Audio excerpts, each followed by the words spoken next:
ओम शिव गोरक्ष गुरु गोरखनाथ मंदिर Ismailpur YouTube channel में आपका हार्दिक स्वागत है।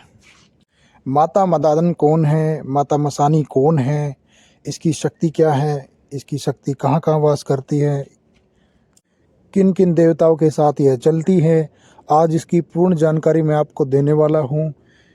कृपया वीडियो को पूरी सुने। अगर आप पहली बार हमारे चैनल पर हैं तो इस चैनल को सब्सक्राइब कर लें, बेल आइकन को दबा दें ताकि आने वाली वीडियो आपको सबसे पहले मिले।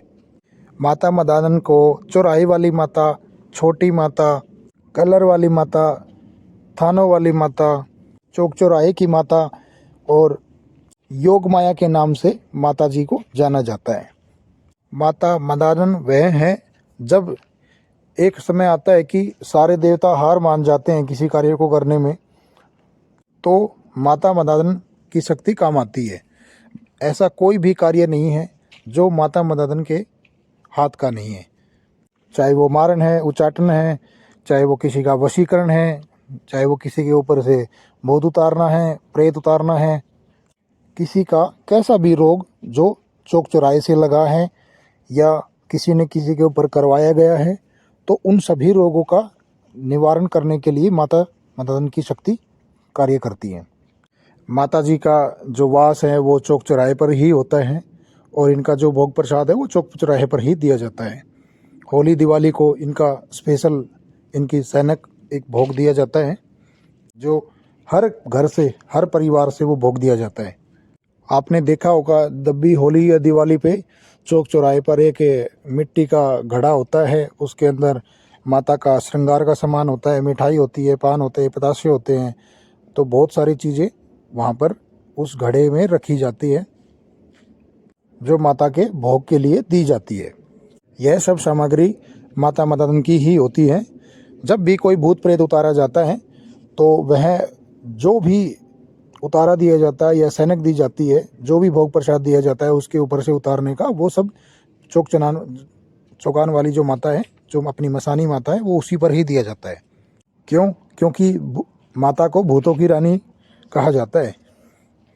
भूत प्रेत सब माता के आगे चलते हैं, उनके एक आदेश का है पालन करके कितना भी बड़ा से बड़ा भूत प्रेत हो वो शांत हो जाता है। जैसे लोग जो भी तांत्रिक या भगत होते हैं, जैसे शमशान को जगाते हैं, वैसे चौराहा को भी जगाया जाता है। माता मदादन के द्वारा चौराहा को भी जगाया जाता है। जब चौराहा जाग जाता है तो वहाँ पर भूत प्रेतों का वास हो जाता है और वहाँ से गुजरने वाले लोगों के साथ भूत प्रेत भी कई बार लग जाते हैं। ये सभी माता मदादन के आदेश पर चलते हैं, उनके आदेश का पालन कर रहे हैं। अगर माता मदादन आपसे खुश हैं तो जितने भी भूत प्रेत हैं वो सभी को अपने अंदर समाहित करके बैठ जाएगी। अगर माता मसानी आपसे नाराज हो गई तो आपके घर में इतने भूत प्रेत छोड़ देती है कि आपके घर को शमशान बना देती है। वो आपके घर में अगर कोई भगत घुसेगा तो वो देखेगा कि एक शमशान में जितने भूत प्रेत होते हैं वैसे ही आपके घर में दिख रहे हैं। तो माता मदादन को, माता मसानी को खुश करना बहुत ही आवश्यक होता है। माता मसानी माता काली के साथ चलती है। माता काली की ही शक्ति बताई जाती है। एक दूसरे के पूरक हैं ये दोनों। माता मसानी माता काली की बात मानती है और माता काली माता मसानी की बात मानती है। दोनों हमेशा एक दूसरे के आदेश का हमेशा पालन करती है। गोगा झारवीर जी, गुरु गोरखनाथ जी, पांचों बावरी, पाथरी वाली जिसे दूधनी माता भी कहा जाता है, माता काली के सारे स्वरूप, भद्रकाली और काल भैरव और अपने बालाजी महाराज, सब इनके साथ चलते हैं। जितने भी बड़े देवता हैं, ख़ास तौर से अगर धोने वाले की बात करें, जितने भी धोने वाले अपने नाथ संप्रदाय से जितने भी अपने नाथ सिद्ध हुए हैं, ये माता सभी के साथ चलती हैं। सभी के एक आदेश का पालन कभी मना नहीं करती। जो भी आदेश होता है वो संपूर्ण होता है। जब आप कोई भी साधना करते हैं, किसी भी देवता का आप आह्वान करते हैं, चाहे वो आपके कुल के पितर हो, चाहे वो बालाजी महाराज हो, चाहे वो माता काली हो, कोई भी देवता हो जिनकी आप साधना कर रहे हैं और उनका जब भी आप आह्वान करते हैं, तो जब भी वो शक्ति आपके पास आती है, आपके नगर खेड़े में से जब भी वो निकल कर आती हैं, तो आपके जो क्षेत्र का जो क्षेत्रपाल होता है उसकी इजाज़त के बिना वो शक्ति कभी नहीं आती। आपके नगर का जो क्षेत्रपाल होते हैं वो आपके दादा भैया हो गए, आपके बाबा सैयद हो गए, खेड़ा देवता जिन्हें बोलते हैं अपने, और आपकी माता मसानी हो गई, चौराहे वाली माता हो गई। अगर ये आपकी खुश हैं, ये आपसे प्रसन्न हैं, तो आप जो भी साधना करेंगे, जिस भी शक्ति का आप आह्वान करेंगे, वो शक्ति आपके पास आएगी, क्योंकि ये इजाज़त देंगे उस शक्ति को आपके नगर खेड़े में आने के लिए, आपके घर में आने के लिए। इनके मर्जी के बिना कोई भी शक्ति आपके पास नहीं आ सकती, चाहे वो शक्ति कितनी भी बड़ी हो और कितनी भी छोटी हो। तो जब भी आएगी वो इनसे आदेश लेगी, और अगर ये खुश हैं, अगर ये आने देंगे तो ही वो आएगी, नहीं तो नहीं आएगी। अब यहाँ से दो जो स्टेप हैं, आपके नगर खेड़ा हो गया, आपकी चौराहे वाली माता हो गया। जब इनसे इजाज़त लेने के बाद वो शक्ति आपके घर में जब आती है, आपके घर में जब एंट्री करती हैं, तो वहाँ पे आपके पितरों से आज्ञा लेती है।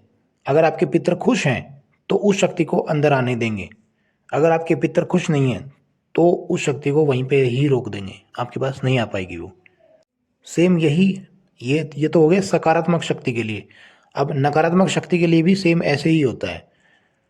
उसमें बस फ़र्क इतना है कि नगर और खेड़ा देवता और चौक चौराहे वाली माता से तो वो होकर आ जाएगी, अगर आपने उनको मना रखा है तो। अगर आपके पितर खुश हैं और अगर आप किसी नकारात्मक शक्ति को अपने पास बुलाते हैं, तो आपके पितरों को वो बंधन में बांध देगी।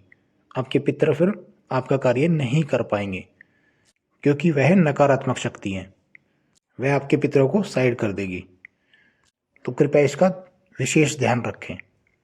आपने सुना होगा कि जब भी सूतक पातक होती है तो उसमें माता मदानन की ही शक्ति कार्य करती है, अगर किसी को नहीं पता हो तो।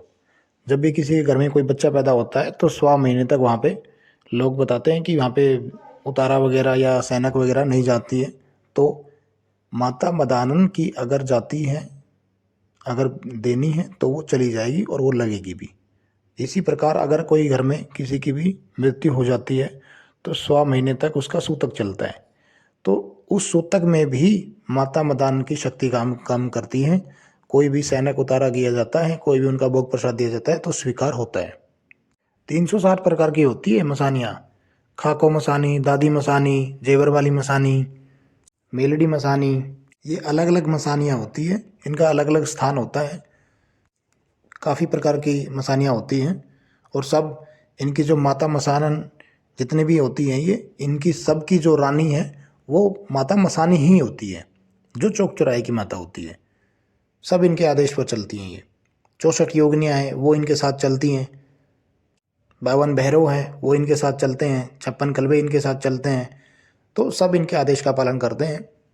जैसे आपने सुना होगा देवताओं के राजा जो हैं वो राजा इंद्र हैं, वैसे ही मसानियों की जो रानी है वो माता मसानी, माता चौगान वाली है। बहुत सारे भगत तांत्रिक इनको अच्छे में भी चलाते हैं और बुरे में भी चलाते हैं। तामसिक और सात्विक दोनों प्रकार से माता चलती हैं। जब किसी का बुरा करना होता है तो बहुत सारे भगत जो तांत्रिक जो होते हैं, जब किसी का बुरा करते हैं तो इनको तामसिक भोग में चलाते हैं। उनको वचनबद्ध करके रखते हैं कि जब भी कोई कार्य कराना होता है तो वो भोग प्रसाद उनको देते हैं और उनसे किसी का भी बुरा कार्य करवाते हैं। आपने देखा होगा जब भी किसी को कोई रोग लग जाता है, कोई शमशान का कोई रोग लग जाता है या कोई वैसा रोग लग जाता है, तो उसको कहीं भी आप दिखाते हैं तो वो ठीक नहीं हो पाता है। परंतु अगर जो लोग तामसिक भोग देते हैं, जो भगत तामसिक भोग देता है, तामसिक क्रियाएं जानते हैं, अगर उनके पास उनको ले जाया जाता है तो वो झट से ठीक हो जाती है, क्योंकि तामसिक भोग से ही उसको उसके ऊपर छोड़ा गया था, इसलिए वो तामसिक भोग से जल्दी ठीक हो जाती है। अन्यथा कोई अगर सात्विक शक्ति से अगर उसका इलाज किया जाता है तो उसको ठीक होने में थोड़ा सा टाइम लग जाता है, परंतु ठीक अवश्य होती है। आपने देखा होगा गुड़गांव में माता शीतला का जो मंदिर है, उनके पीछे एक जो चौगान माता का जो मंदिर है, मसानी माता का जो मंदिर है, काली माता का नाम से, छोटी माता के नाम से वो जाना जाता है। वहाँ पर आपने देखा होगा कि लड्डू का भी भोग लगता है, पेड़े का, लौंग पतासे का भी भोग लगता है, और वहाँ पे बलि का भी भोग दिया जाता है। तो माता को तामसिक और सात्विक दोनों रूपों में पूजा जाता है। भगत के सेवक के अपने हाथ में होता है कि उसको 2 लौंग एक पतासे पर मनाए, या उसको बर्फी पर मनाए, या उसको 5 पेड़े पर मनाए, और उसी के ही हाथ में होता है उसको बलि पर मनाना। तो माता को दोनों रूप से चलाया जाता है, सात्विक और तामसिक। तो जैसा आप चलाओगे वो वैसे ही चलेगी, उनकी शक्तियाँ वैसे ही चलेगी।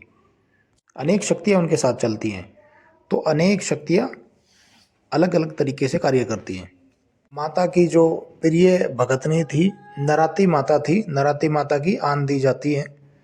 जैसे बहुत सारे मंत्रों में जब भी किसी को कोई मंत्र सिद्धि करना होता है या कोई देवता किसी के शरीर पर चलाना होता है, तो गुरु गोरखनाथ जी महाराज की आन दी जाती है।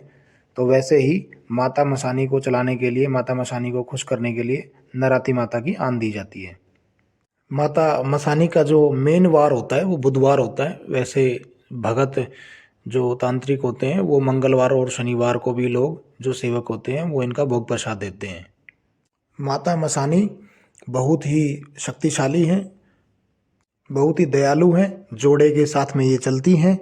इनकी जो अगवानी है वो बावरी करते हैं, सबल सिंह बावरी इनकी अगवानी करते हैं, नाहर सिंह इनके साथ चलते हैं। अगर कोई भगत माता मसानी का भोग प्रसाद या भेंट देना भूल जाते हैं तो सबल सिंह बावरी उनको याद दिलाते हैं। अगर फिर भी वो नहीं दे पाते हैं तो माता मसानी उसके घर पे बवाल खड़ा कर देती है, क्योंकि माता जितनी दयालु है उतनी क्रोधित भी है। तो माता मसानी की पूजा कोई भी कर सकता है, ऐसा नहीं है कि भगत लोग या फिर जो तांत्रिक लोग होते हैं वही करते हैं।